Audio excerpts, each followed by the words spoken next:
Hola, ¿cómo están? Buenos días.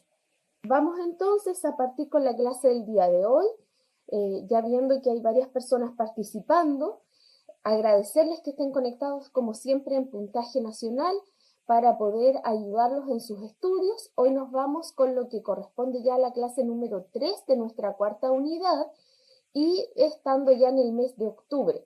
Hoy día vamos a trabajar con dos géneros informativos, que es la crónica y el reportaje. Vamos a partir por el reportaje, eso sí, pero van a ser ellos los dueños y señores de la clase del día de hoy.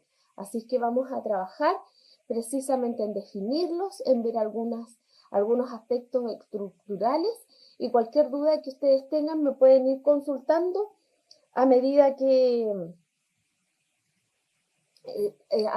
ustedes vayan encontrando alguna duda, alguna cosa que quieran saber.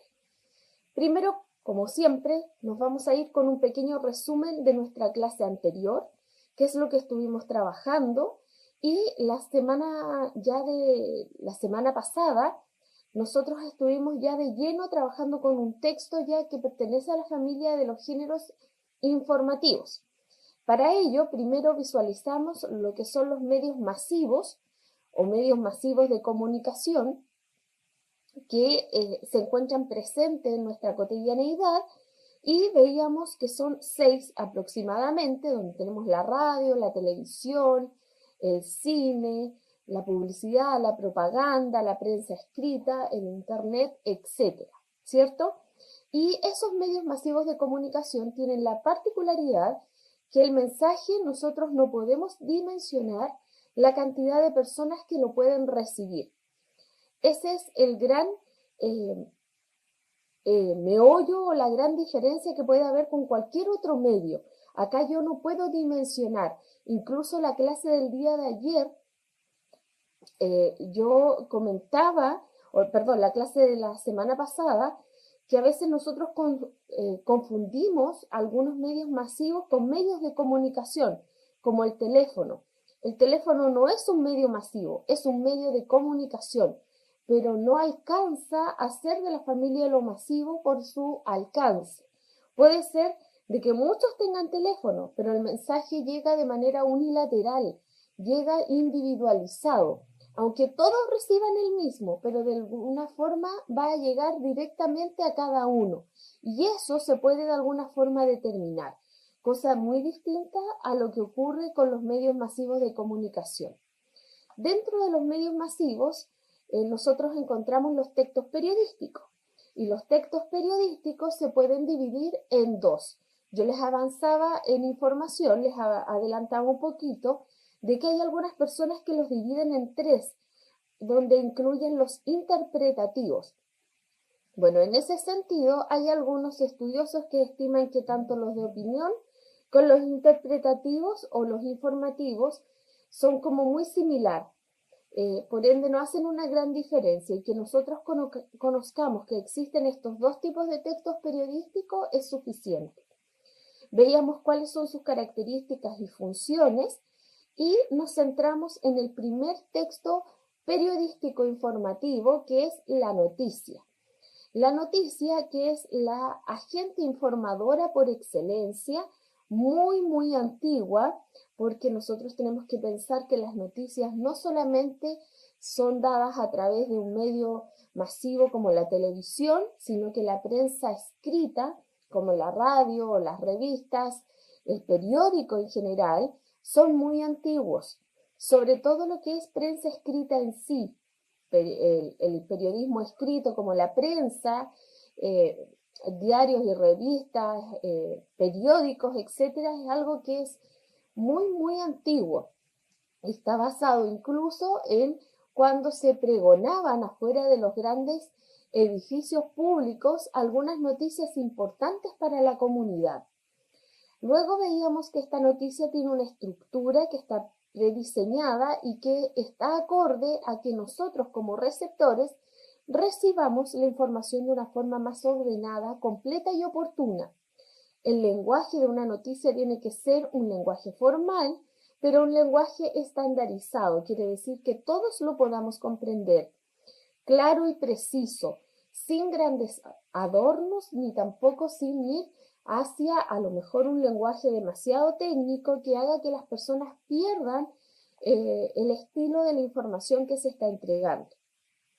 Esta estructura está especialmente hecha para que nosotros podamos conocer desde lo más general a lo más específico.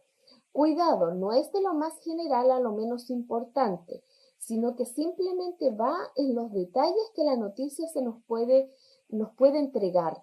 No es otra la opción o otra la diferencia cuando hablamos de esta estructura de pirámide invertida.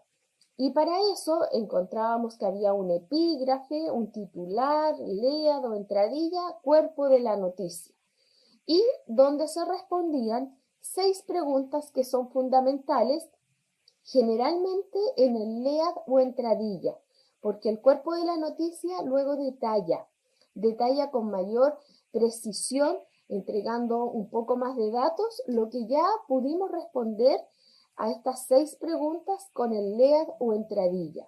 Una buena noticia en esa sección, en ese pequeño primer párrafo del cuerpo de la noticia, puede ya responder precisamente esas 6 preguntas. Había una indicación que yo dije en cuanto a la pregunta de ¿cuándo? ¿Cuándo ocurrieron los hechos? ¿Qué indicación di yo sobre eso? A ver si se recuerdan.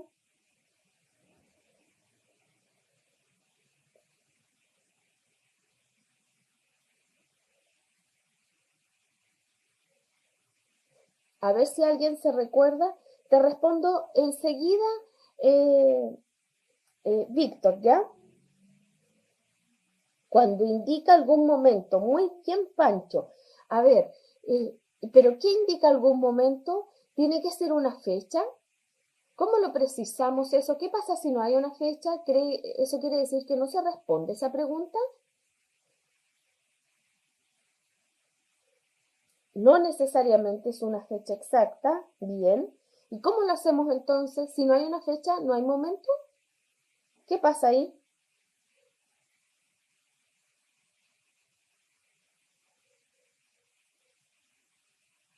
A ver.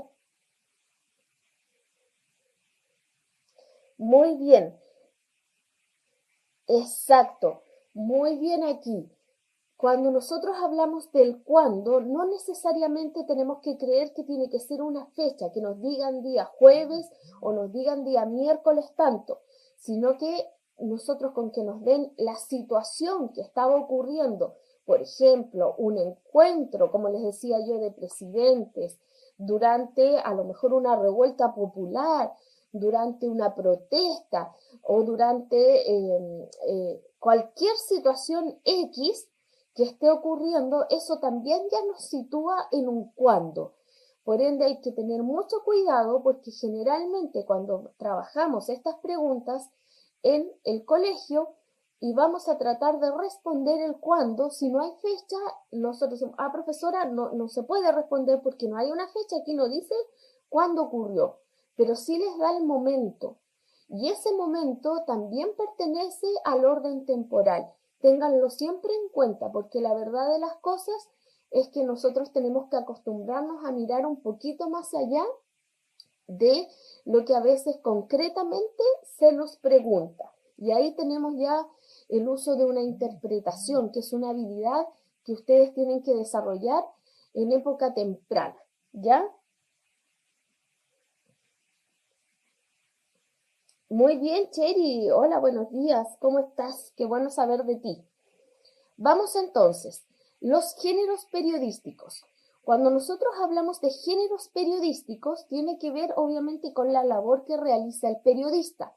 Y la labor que realiza el periodista es una labor de recopilación de información, de búsqueda de información, de redacción, de precisamente de esa información que ha recopilado y de entrega para el público receptor o lectores, ¿ya? Y en algún momento esto era difícil de determinar, por eso en el primer párrafo dice ahí, en los inicios del periodismo las noticias se entregaban mezcladas de opinión. Y eso hacía que la gente tomara parte a veces de situaciones en las que no correspondía. y eso hacía también difícil de determinar cuál de estos dos grandes hechos nace primero, si nace el periodismo informativo propiamente tal o el periodismo de opinión. Así que en ese sentido, si nosotros nos entramos a preguntar cuándo aparece este tipo de género, bueno, tienen que entender que primero se daba a través de textos que eran bastante dados a la subjetividad. Las personas opinaban en las noticias, situación que hoy en día en la escuela de periodismo se enseña que no debe ocurrir. Ya en el siglo XIX esto se estipula y queda de manifiesto de que dentro de una noticia o de un texto de la índole informativa no puede ir la opinión de quien la emite, porque obviamente pierde objetividad y eso puede confundir al lector. ¿Ya? Chiquillos, les voy a pedir que tengan un poquito de paciencia con el audio porque no sabemos por qué podría estar funcionando de esa forma. No ha habido ningún cambio aparte de la clase anterior a esta, entonces si hay algún problema con el audio, lo vamos a tener que solucionar finalizando acá, ¿ya? Lo siento, por si acaso, Milenka, que estás ahí dándonos a informar eso. Es importante entonces que siempre estos textos, como son textos informativos y parten, ¿cierto?, de la recopilación de información, tanto los de información central como los que son aquellos textos como periodísticos, como la crónica, el reportaje o la noticia, pero también algunos de opinión siempre tienen que partir de una verificación de datos. Eso es algo muy importante. Es por eso que no cualquiera puede dar a conocer una noticia si no ha tenido la forma de verificar los datos. Y aquí es donde nosotros podemos hacer una forma de opinar frente a lo que ocurre en la actualidad cuando se dan a conocer noticias por medios masivos que a veces no hacen esta verificación de los datos correctos. Una noticia puede ocurrir en el momento y yo la puedo reportar, ¿cierto? Pero todos los datos en ese preciso instante no los voy a tener. Y eso es algo tremendamente relevante, porque si yo no tengo todos los datos precisos para poder entregar la información, tengo que esperar y dar a conocer precisamente que eso lo voy a buscar de alguna manera, que lo voy a recopilar o que son datos que se están recopilando para que el lector o el espectador sepa que esa información todavía no está 100% completa. ¿Ya?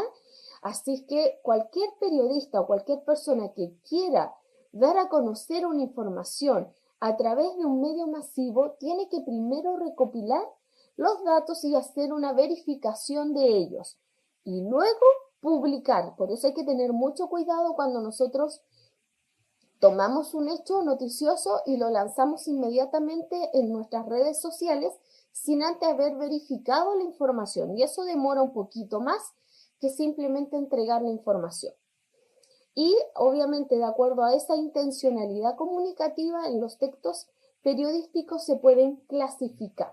Y ahí es donde tenemos estas dos formas de clasificar estos géneros periodísticos, los informativos y los de opinión. En los informativos tenemos a la noticia, el reportaje, la reseña, la entrevista y la crónica.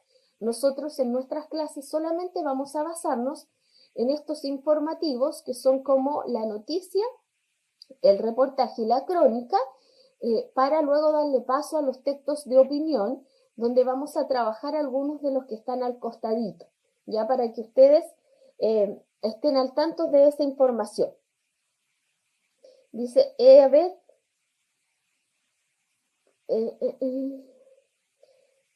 pero ¿a qué se debe esa intervención tuya?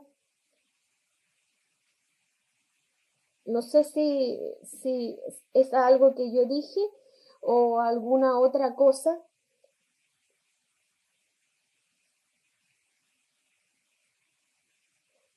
¿Te refieres a la recopilación de datos a lo mejor? Que serían como la recopilación de pruebas en el caso de un juez. Exacto, así. Ah, ya, ya, ya. Eso. Ya, muy bien, entonces estamos claros ahí.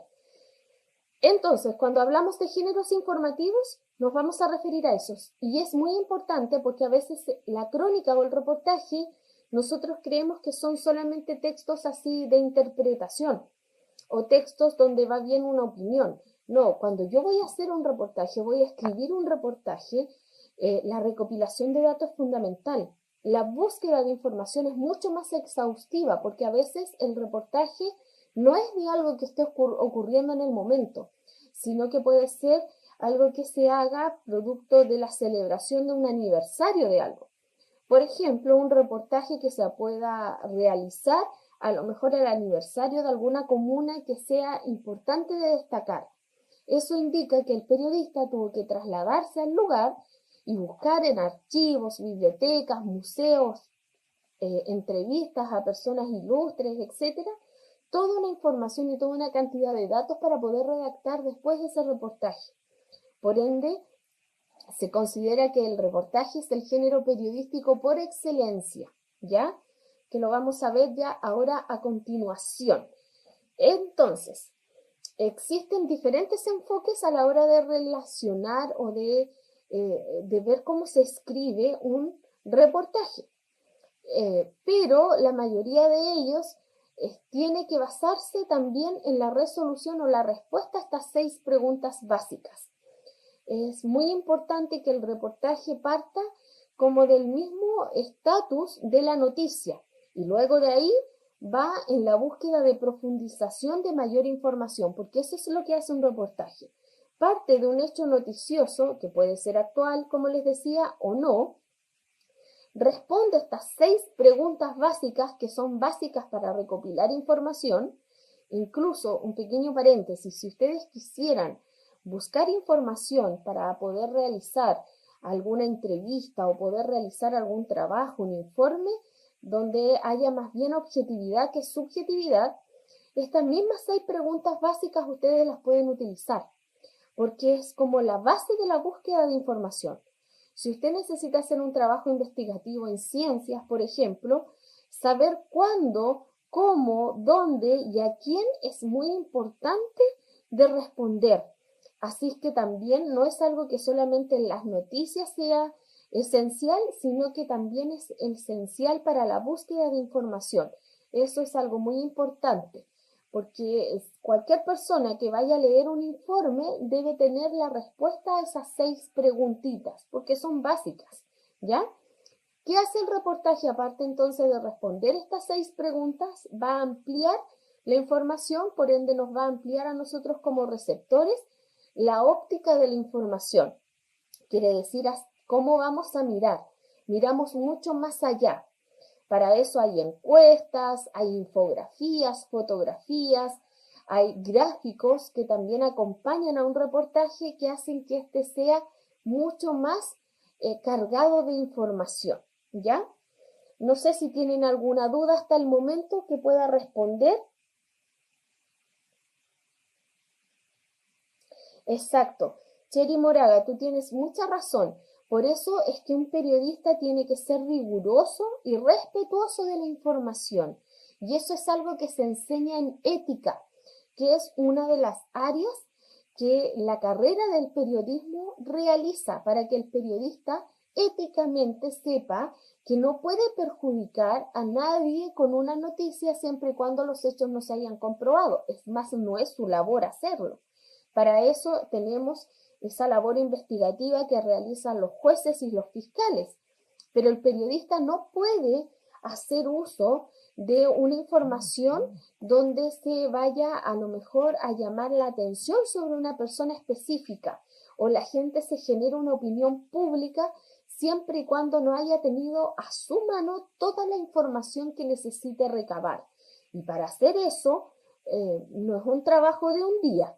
Así que por eso hay que tener cuidado con la ética que se utiliza a la hora de redactar las noticias, porque las imágenes de las personas no se pueden dañar de un momento para otro, porque así con la velocidad que sale la noticia hoy en día gracias a los medios masivos, lamentablemente la respuesta en base a una equivocación no sale tan rápido.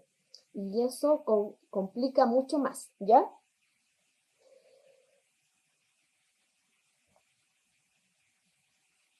Depende, Cheri, la ética de no divulgar dónde se extrae la información siempre y cuando no hayan perjudicados en los hechos. Por eso la ética es un concepto bastante más amplio de a veces guardar secretos sobre alguna cosa o no dar a conocer tu fuente de información, porque si es producto, por ejemplo, esa misma fuente de información de algún elemento investigativo, obviamente el periodista no se puede callar. Éticamente tiene que decirlo, aunque no sea de su agrado, ¿ya? Eso quede claro, ¿ya? Así que hay que tener muy en cuenta esa información. Vamos a las características del reportaje. Primero que todo, el reportaje, como yo les adelantaba ya, se considera el género periodístico informativo interpretativo por excelencia, porque realmente el trabajo que realiza un reportero o que realiza un periodista para crear un reportaje es mucho más exhaustivo. Entonces, va a ser fruto de una investigación, pero también esta investigación nace de un hecho noticioso importante y de ahí va en la búsqueda. Esa es la diferencia con una noticia, porque la noticia yo me preocupo de informar de lo que está ocurriendo en el momento, la redacto y la entrego. En cambio, el reportaje va más allá de la búsqueda de la información del momento de esa noticia, sino que incluso se dirige a lugares específicos para recopilar más datos. Por eso que hay reportajes que son a veces de, por ejemplo, voy a tomar las viñas eh, de vinos reconocidos que pueden haber en nuestro país, que tienen alguna historia importante para nuestro país. Entonces, ahí, ¿qué hace el reportero? Va a ese lugar, se entrevista, busca información, eh, analiza, etcétera, una serie de hechos que van a permitir que él pueda luego escribir y redactar su reportaje. Y es obviamente de una envergadura un poquito más amplia. Una noticia puede abarcar un espacio pequeño del diario, pero un reportaje tiene generalmente una sección asignada, donde por lo menos es una plana de ellos, ¿ya? Acompañado obviamente eh, por noticias, por fotografías, por infografías, gráficos, etc. Vamos acá a algunos elementos importantes a tener en cuenta. Primero, la investigación periodística, que tiene que ser esencial. Voy a bajar a mi mascota que anda aquí dando vuelta porque anda la siga de la cámara. Entonces, la investigación periodística tiene que ser esencial y seria. No puede estar motivada por querer a lo mejor eh, dañar la imagen de alguna persona, sino que tiene que estar motivada por extraer información fidedigna, aunque no represente mi punto de vista, ¿ya? Y para eso yo tengo que llamar la atención del público. ¿Cómo lo hago? No es buscando hechos dantescos o buscando aquella información que a lo mejor sirva para en el fondo alimentar el, el repudio, el escarnio público o que sirva para a lo mejor alimentar ese deseo de saber lo truculento, aquello que está como oculto, aquel dato freak, sino que acá tiene que llamar la atención del público con la calidad de su información.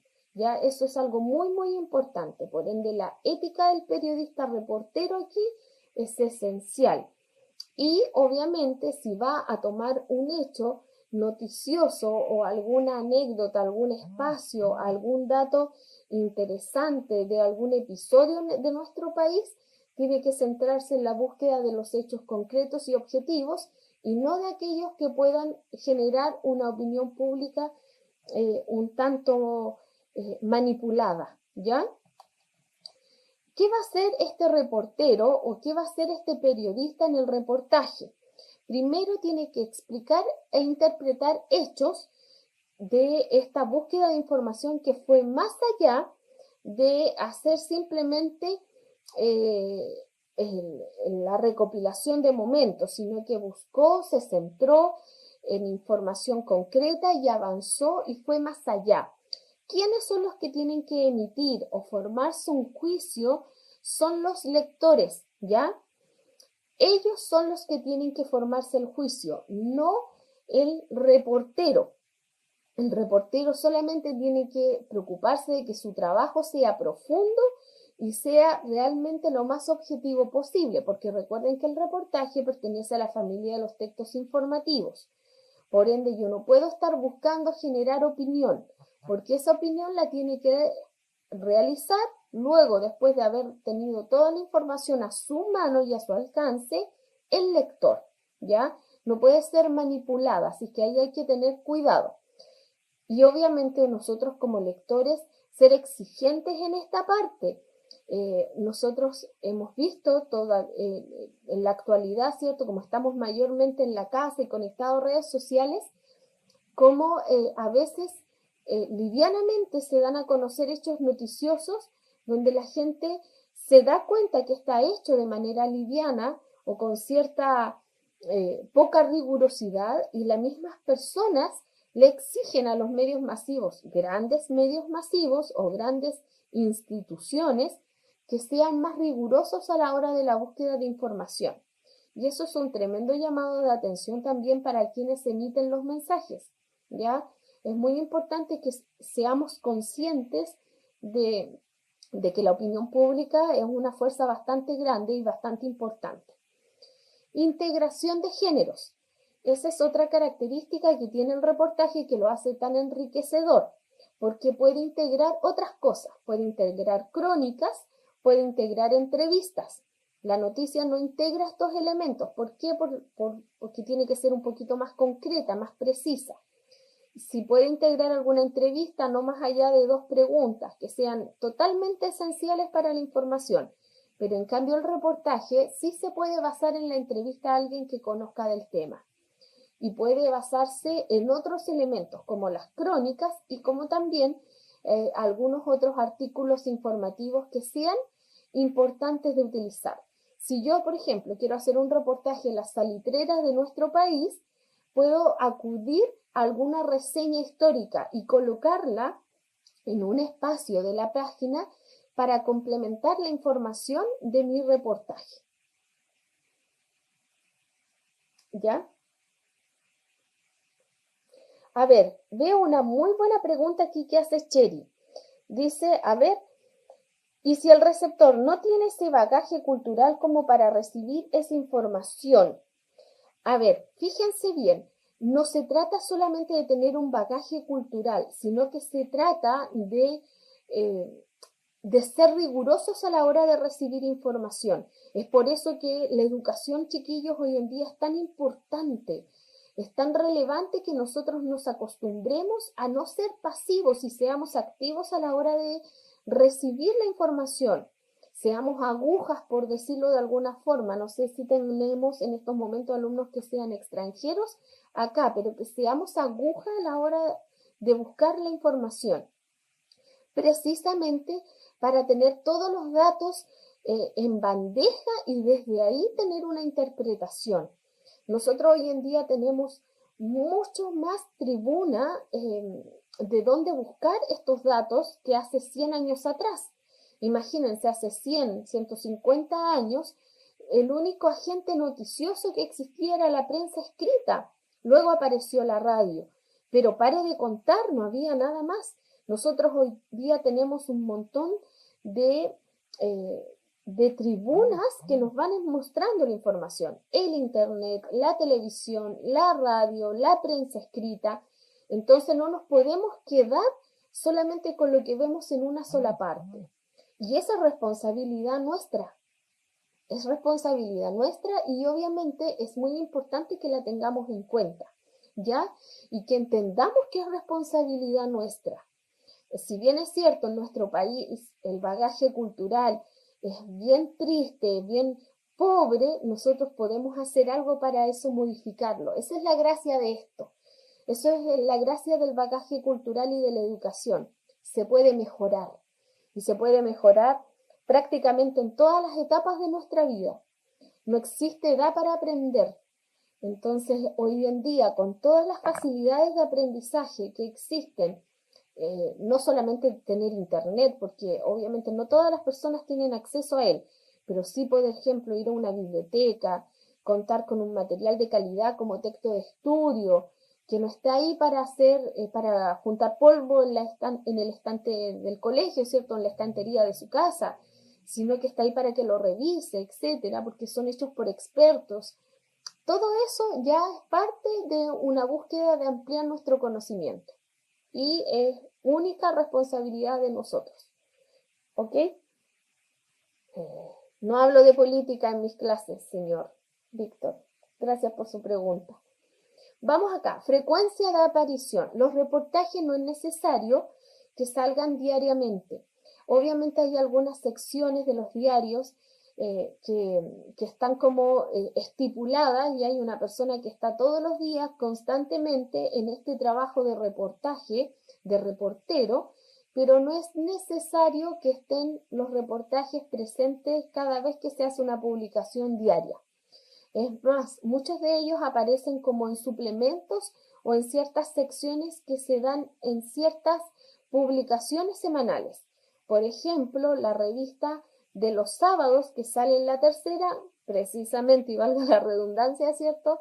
Es una revista que se publica ese día específico, donde las personas saben que viene un suplemento especial de una serie de reportajes de distintas temáticas, de entrevista a alguna persona específica, histórica, política, económica, incluso estética, ya de moda, de opinión de experto, etcétera. Y las personas adquieren ese día, el diario puede costar 200, 300 pesos más o 100 pesos más, ¿cierto? Adquieren ese suplemento extra que viene en el diario.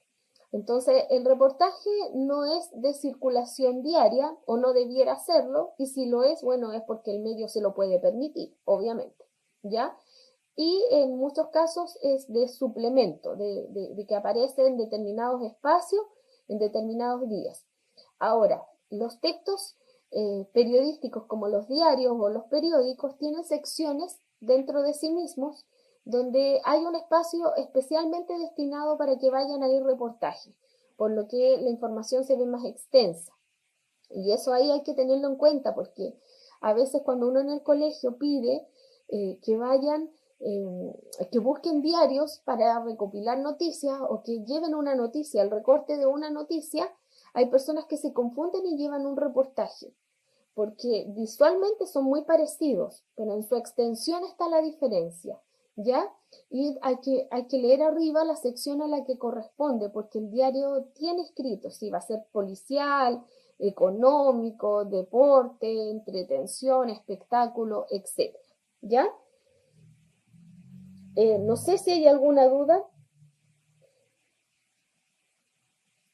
Exacto, Cheri, exactamente. Pero lamentablemente, en ese sentido, también es parte eh, de, de la, es como parte de lo que significa hoy día la conexión a Internet, que es globalizadora.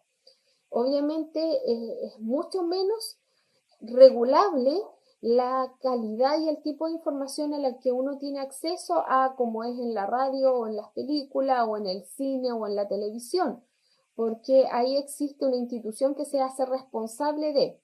En cambio, en Internet existe libertad de entregar información y nosotros podemos encontrar información que a veces es muy beneficiosa para las personas y otras que puede ser muy perjudicial.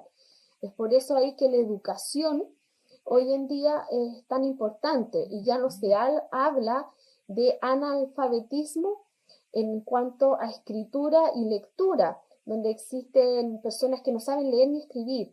Hoy día el analfabetismo se da en el uso de las redes sociales, fíjense bien.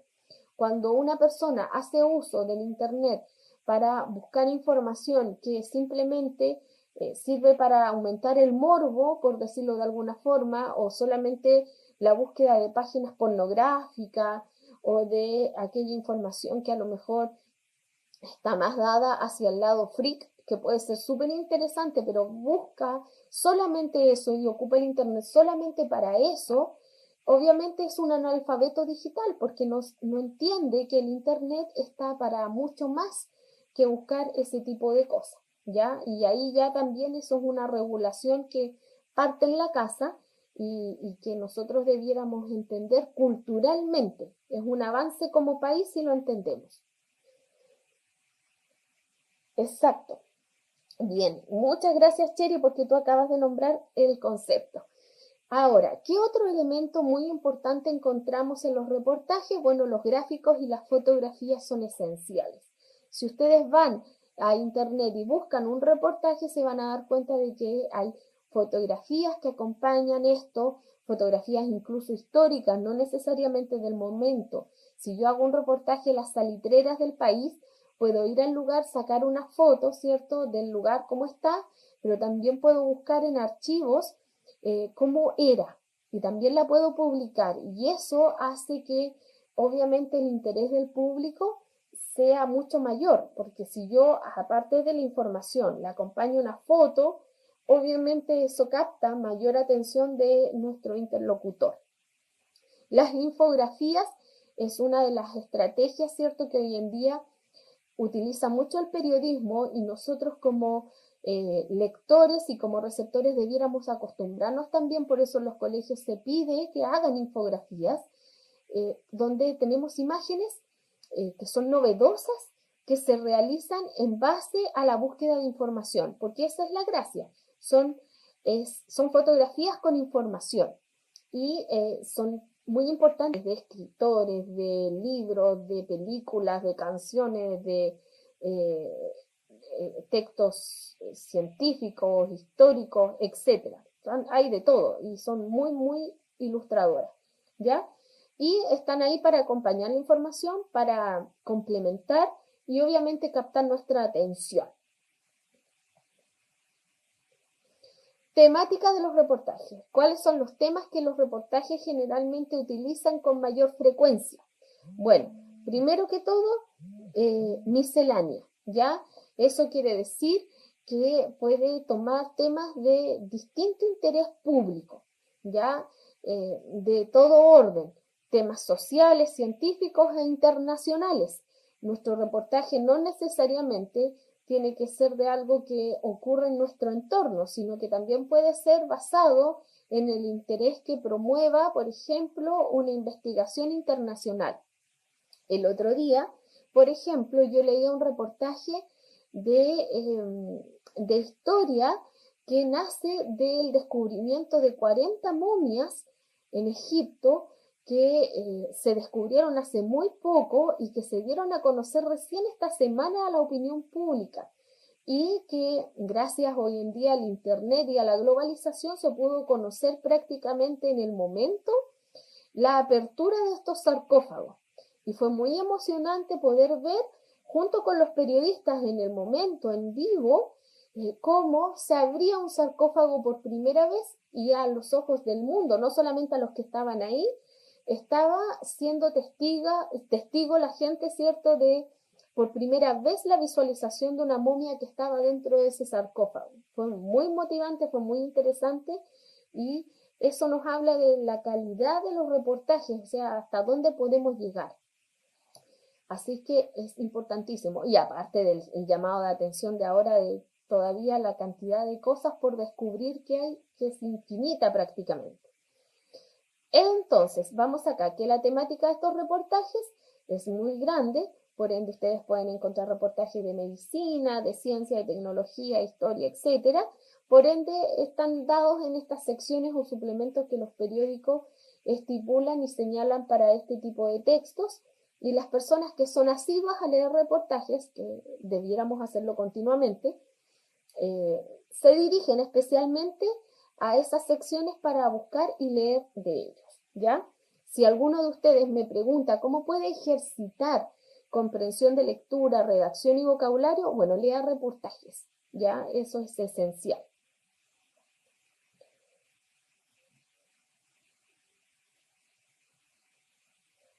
Exacto. No, no, pues no eran, algunos dicen que sí, otros dicen que no, pero para eso hay Hoy en día se utiliza lo que se conoce como, bueno, antes se utilizaba el que se conoce como el carbono 14, que es para datar la fecha de esas cosas, y hoy en día existen muchos más adelantos para ver esa parte. Bueno, vamos con la crónica, que es cierto parte también de nuestros géneros informativos. La crónica se va a diferenciar del reportaje porque la crónica hace mucho uso del tiempo. Por eso yo les coloqué ahí el origen etimológico de esta palabra, de dónde proviene, que es una palabra que proviene del griego, cronos, que significa tiempo. Y es precisamente porque la crónica periodística hace la narración de un hecho noticioso haciendo uso del paso del tiempo. Lo hace como una línea de tiempo, narrando hechos. Entonces nosotros podemos conocer lo que pasó antes, durante y después. Esa es la riqueza de la crónica. Aparte de ser considerado un género híbrido. ¿Por qué?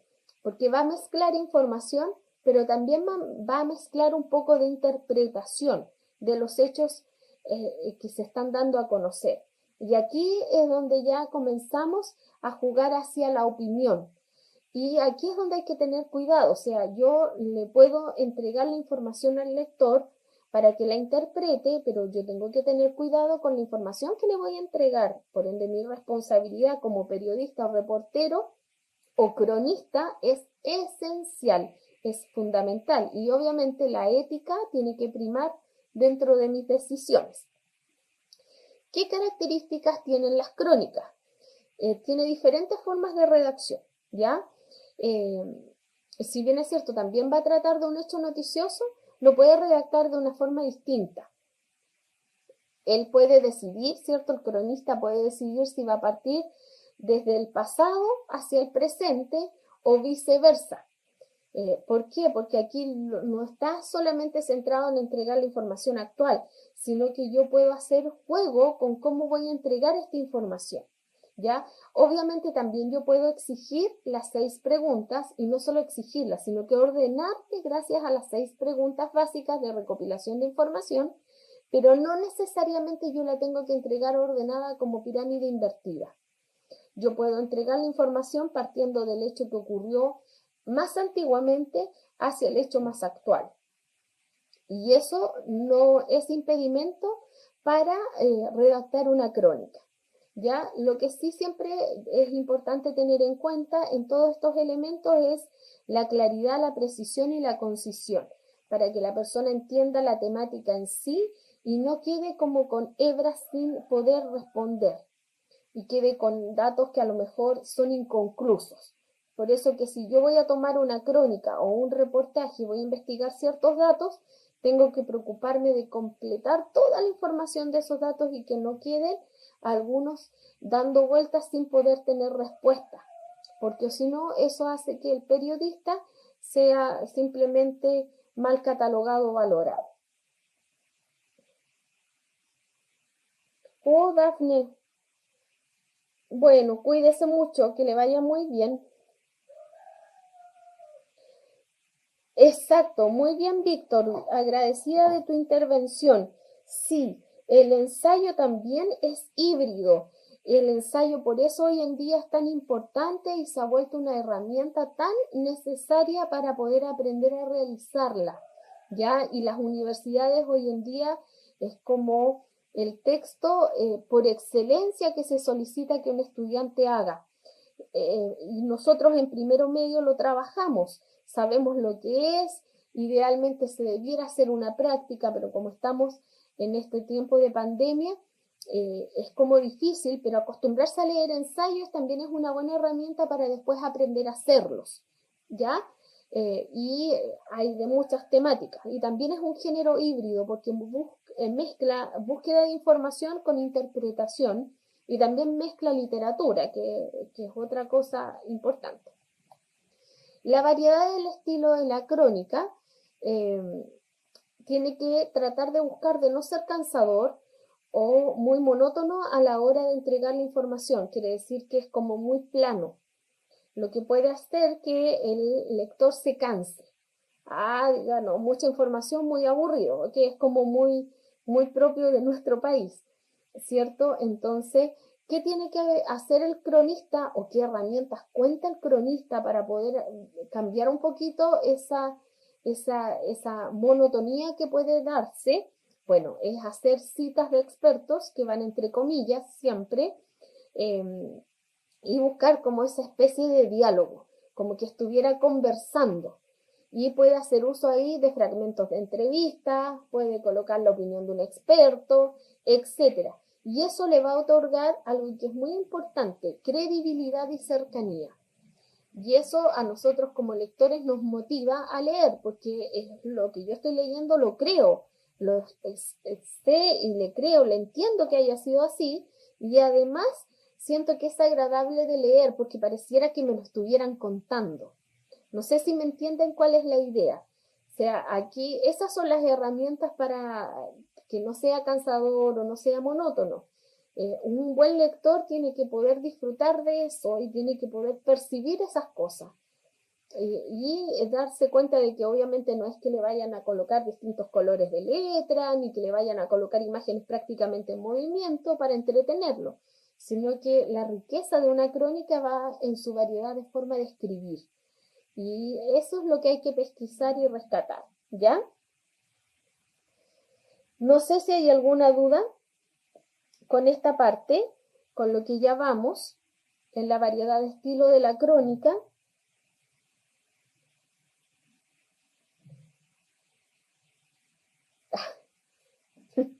Sí, mi corazón, Cheri Moraga.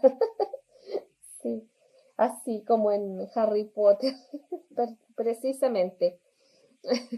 Idealmente sería para mí. Pero no sé si hay alguna duda que me quieran dar a conocer para poder responder en estos momentos.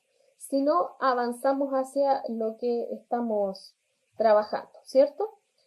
Temática diversa, que es la temática de las crónicas, perdón, voy a decir de los reportajes, de las crónicas. Bueno, diversas temáticas. Ya también aquí hay libertad, por ende es entretenido realizar crónicas y entretenido leerlas. ¿Por qué? Porque resulta de que la temática es diversa y me permite a mí, como periodista, ¿cierto?, buscar información en distintas partes y hacer una labor un tanto detectivesca. Por eso el reportaje y la crónica son tan importantes y son tan enriquecedoras, porque uno tiene que investigar, tiene que buscar, recopilar hechos, entrevistar gente, buscar en archivos históricos, en museos, en lugares específicos, etc. Y si el medio masivo además se puede eh, dar el lujo de tener corresponsales en distintas partes, tanto nacional como internacional, eso mucho mejor porque le da riqueza para quien recibe. Temáticas más relevantes tenemos deportivas, policiales, viajes, eh, sociedad y eventos especiales, que son parte de las crónicas que nosotros podemos encontrar, ¿ya? Eh, bueno, en azul sale esa idea que les acabo de decir de la facilidad que puede tener un medio masivo, de acuerdo obviamente a sus recursos económicos, de poder tener corresponsales en distintas partes. Hoy día los grandes canales de televisión, las grandes instituciones se pueden dar ese lujo. Y podemos encontrar que, por ejemplo, Canal 13, TVN o el Megavisión tiene corresponsales en distintas regiones en nuestro país. Y así pueden dar información desde la Araucanía, información desde la región de los lagos, desde la región de Higgins, desde la región de Magallanes y así sucesivamente, distintas partes. Pero también tienen la posibilidad de que esos corresponsales puedan viajar por el mundo. Y así también nosotros como lectores o espectadores podemos tener el alcance o tener al alcance hechos que están ocurriendo en otros lugares donde obviamente no podemos estar. La crónica literaria. Aquí hay algo importante. ¿Por qué? Porque la crónica a veces solamente se asocia al periodismo, pero ahora la crónica literaria es tremendamente relevante y son muy interesantes cuando nosotros queremos encontrar información de algún hecho que sea real y que tenga un asidero histórico, ¿ya?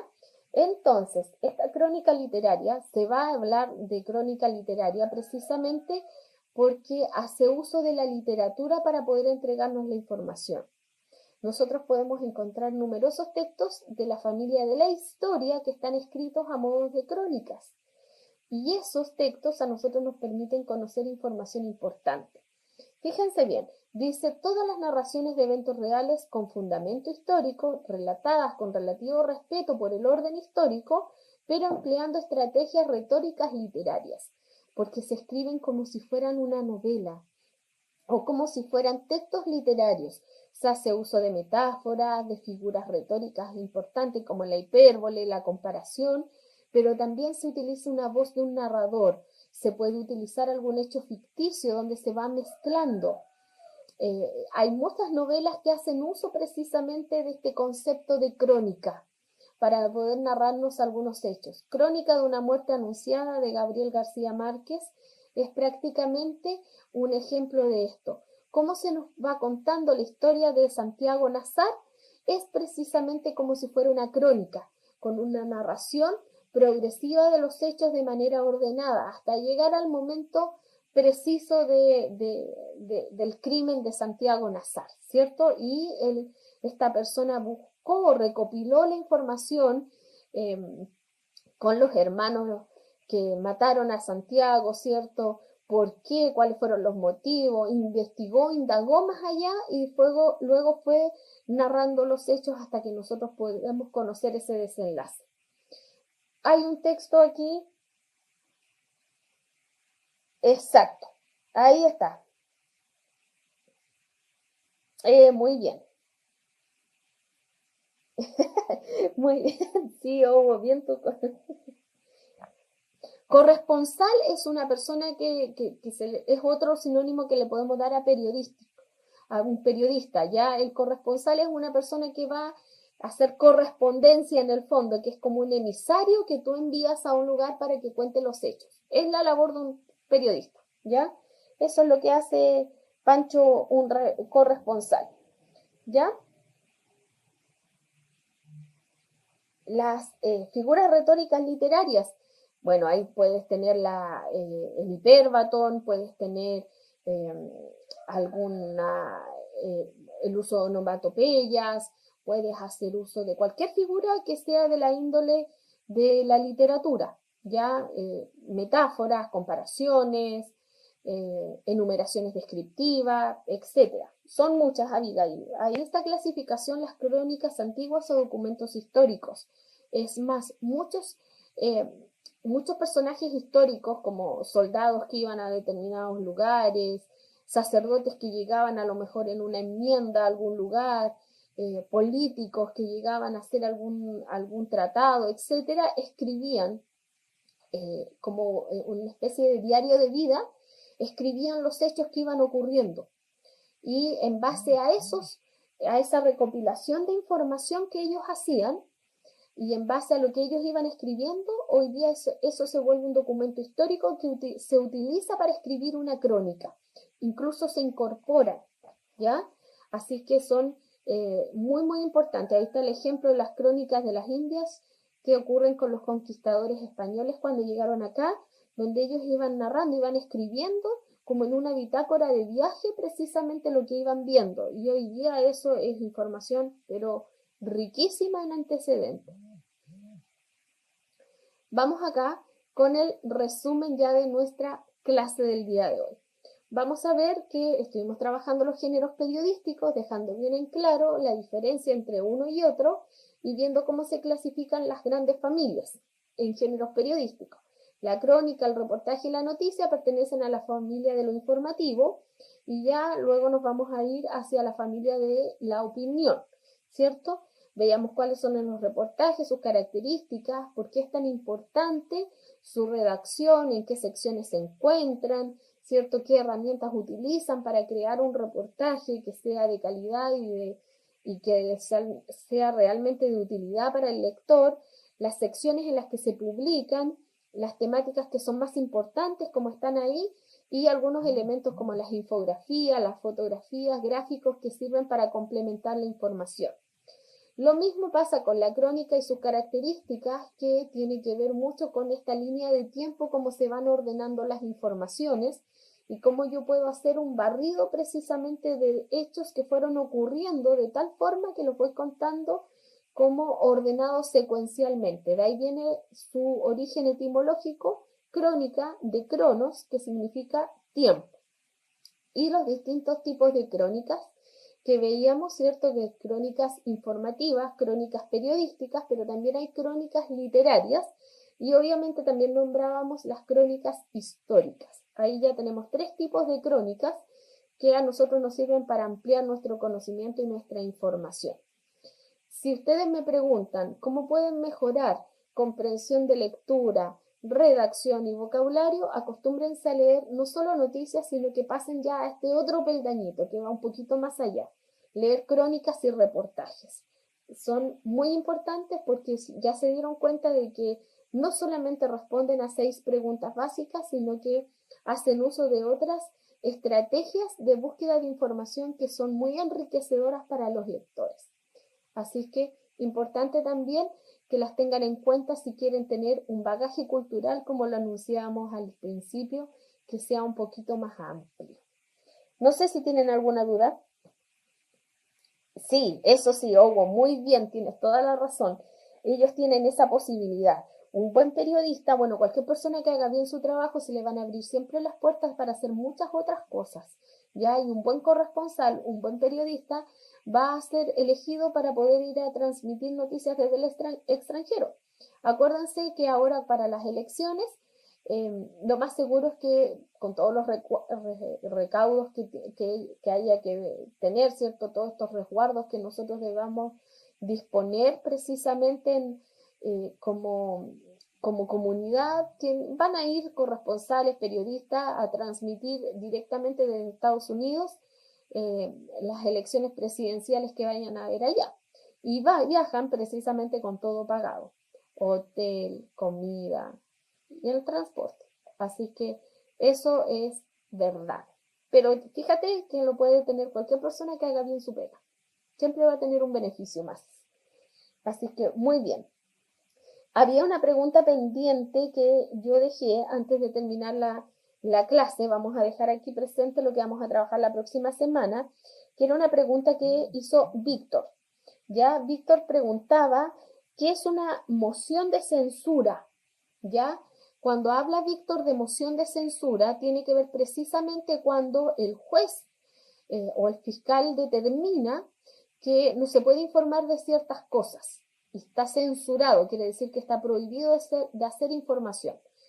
Hubo un caso, sobre todo casos donde se involucran niños, donde los jueces pueden hacer uso de esta moción de censura y prohibirle a los medios masivos de comunicación seguir publicando de la noticia.